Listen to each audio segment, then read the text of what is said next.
Banking খাতের বর্তমান পরিস্থিতিতে কিছু কিছু দুর্বল ব্যাংক খুঁড়িয়ে চলবে, কিন্তু সেগুলো বন্ধ করা হবে না বলে জানিয়েছেন অর্থ উপদেষ্টা ডক্টর সালেউদ্দিন আহমদ। মঙ্গলবার অর্থ মন্ত্রণালয়ে সমসাময়িক বিভিন্ন বিষয় নিয়ে আয়োজিত এক সংবাদ সম্মেলনে তিনি একথা বলেন। উপদেষ্টা জানান, বাংলাদেশের আর্থিক খাতের আইন কানুন দুর্বল নয়, ব্যাংকগুলোর সঠিকভাবে নিয়ম মেনে না চলা ও কেন্দ্রীয় ব্যাংক সঠিকভাবে দায়িত্ব পালন না করার জন্য বর্তমান পরিস্থিতি তৈরি হয়েছে।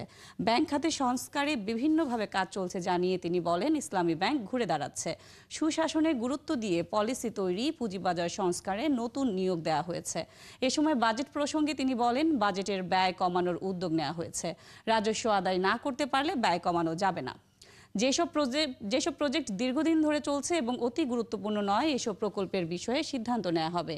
জাতীয় রাজস্ব বোর্ডের কার্যক্রম অটোমেশনের কাজ চলছে জানিয়ে তিনি বলেন, এনবিআর এর সব সিস্টেম অটোমেটিক করলেই সমস্যার সমাধান সম্ভব এবং এনবিআর এসব বিষয় নিয়ে কাজ করছে।